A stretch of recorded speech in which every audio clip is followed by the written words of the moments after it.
We provide you the platform to turn your dreams into reality. Give wings to your aspirations with KR Mangalam University. तो Thailand और Cambodia के बीच तनाव बेहद आक्रामक हो चुका है।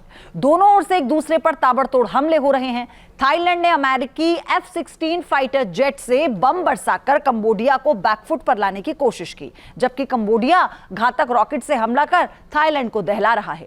कंबोडियाई सेना ने हमलों में जिस 60 साल पुराने रूसी हथियार का इस्तेमाल किया, उससे थाईलैंड को भारी नुकसान उठाना पड़ा। दोनों देशों के बीच झड़प किस तरह से विध्वंसक होती जा रही है और इसमें कैसे कैसे घातक हथियारों का इस्तेमाल हो रहा है, पहले ये रिपोर्ट देखिए।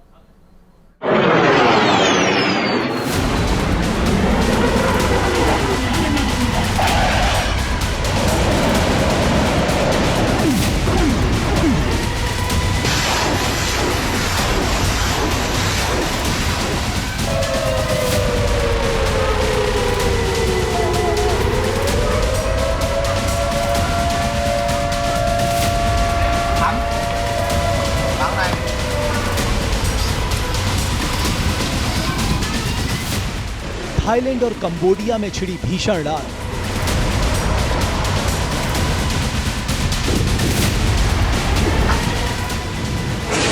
जंग में उतरे अमेरिका और रूसी हथियार।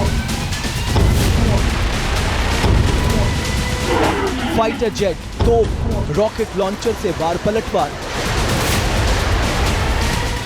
दुनिया में जंग का एक नया मोर्चा खुल गया है। इस बार एशिया के दो देश आमने सामने आ गए हैं।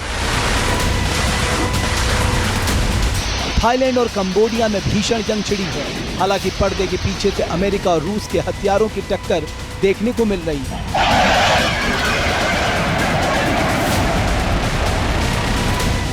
थाई आर्मी ने हमलों में अमेरिका से मिले विध्वंसक फाइटर जेट F-16 का इस्तेमाल किया है। पलक झपकते ही दुश्मन को दहलाने की क्षमता रखने वाला ये फाइटर जेट कंबोडिया में बमों की बारिश कर तबाही मचा रहा है। एक तरफ कंबोडिया ने हमलों में रॉकेट लॉन्चर का इस्तेमाल करके थाईलैंड को तगड़ी चोट दी है। एक के बाद एक मिसाइलों के वार से थाईलैंड को भारी नुकसान पहुंचा है। दावा किया जा रहा है कि कंबोडिया ने 60 साल पुराने रूसी हथियारों का इस्तेमाल किया, जिससे थाईलैंड में भारी तबाही मची। कंबोडिया सेना ने थाईलैंड पर हमले के लिए रूसी मूल के BM-21 रॉकेट सिस्टम का इस्तेमाल किया। रिपोर्ट्स के मुताबिक BM-21 रॉकेट ने थाईलैंड में काफी नुकसान पहुंचाया है। कंबोडिया सेना के BM-21 के हमले के बाद दोनों देशों में संघर्ष और ज्यादा बढ़ गया है, क्योंकि इस तरह के हथियारों का इस्तेमाल आमतौर पर सीमाई झड़पों में नहीं किया जाता। थाईलैंड का दावा है कि कंबोडियाई सेना ने भारी तोपखाने और रूसी BM-21 रॉकेट लॉन्चरों का इस्तेमाल किया। कंबोडियाई सेना ने रूसी रॉकेट लॉन्चर से सीमा से लगे थाई सेना के कई कैंप को टारगेट किया। इन घातक हमलों से पूरा इलाका दहल उठा। थाईलैंड की कई अहम सैन्य चौकियों को नुकसान पहुंचा। BM-21 रॉकेट सिस्टम ट्रक आधारित मल्टीपल रॉकेट लॉन्चर सिस्टम है, जो सिर्फ 6 सेकंड में 40 रॉकेट दागने की क्षमता रखता है। इसे 1960 के दशक में सोवियत संघ ने विकसित किया था और पहली बार 1969 में इसका युद्ध क्षेत्र में इस्तेमाल हुआ था। ये दुश्मन के टैंक, आर्टिलरी और सैन्य और हथियार ठिकानों को एक साथ तबाह करने की ताकत रखता है। सीधे शब्दों में कहें तो ये एक ट्रक पर लगा 122 मिलीमीटर मल्टीपल रॉकेट लॉन्चर है। BM-21 जो वेपन सिस्टम, जिसको BM-21 ग्रैंड बोलते हैं, जो एक रशियन ओरिजिन का एक पुराना सिस्टम है, पर ये बहुत इफ़ेक्टिव है बिकॉज ये इसका रेट ऑफ फायर बहुत तेज़ है।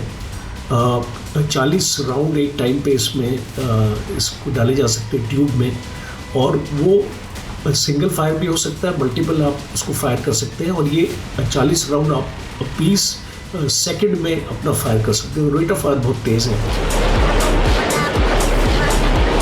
BM-21 करीब 60 साल पुराना रूसी हथियार है। ये 122 मिलीमीटर मल्टीपल रॉकेट लॉन्चर प्रणाली 1963 में सोवियत सेना में पुराने 140 मिलीमीटर BM-14 सिस्टम की जगह लेने के लिए सर्विस में आई थी। इससे निकलने वाला गोला 75 किलोमीटर की स्पीड से दुश्मनों के ठिकानों पर हमला करता है। जानकारों के मुताबिक BM-21 जैसे हथियार आमतौर पर पारंपरिक सीमाई सड़कों में नहीं दिखते। इसके इस्तेमाल का मतलब है कि कंबोडियाई काफी आक्रामक अंदाज में जंग लड़ रहा है और वो थाईलैंड को ज्यादा से ज्यादा नुकसान पहुंचाना चाहता है। हालांकि अब इस तरह के घातक हथियारों के इस्तेमाल से संघर्ष और भड़कने की आशंका है। ग्रैंड BM-21 इस्तेमाल करेंगे तो ये एक एस्केलेशन का मैं मानता हूँ कि एक ग्रेड है और कोशिश ये होनी चाहिए कि इस कॉन्फ्लिक्ट को भी डी एस्केलेट किया जाए, बिकॉज इस टाइप के जब वेपन सिस्टम इस्तेमाल होते हैं तो उसमें कैजुअल्टीज़ ज़्यादा होती हैं और जब कैजुअल्टीज़ ज़्यादा होती हैं तो वो कॉन्फ्लिक्ट और भी आगे बढ़ता है। ตีคนไทยนั่นน่ะเหี้ยคนไทยโดน फिलहाल दोनों ओर से लगातार हमले हो रहे हैं। जंग की शुरुआत के लिए दोनों ने एक दूसरे को जिम्मेदार ठहराया है। कोई भी देश पीछे हटने को तैयार नहीं। ऐसे में बड़ा सवाल है कि एशिया में छिड़ी ये जंग आने वाले दिनों में और कितनी भीषण होगी। युद्ध के मोर्चे पर कौन किस पर भारी पड़ेगा। जहाँ भक्ति है हर शब्द में, कथाओं में छुपे हैं दिव्य रहस्य और ज्योतिष देता है जीवन को दिशा। धर्म से जुड़ी हर बातों को जानने के लिए हमारे चैनल स्तुति को सब्सक्राइब करें। चैनल पर जाने के लिए इस लिंक पर क्लिक करें।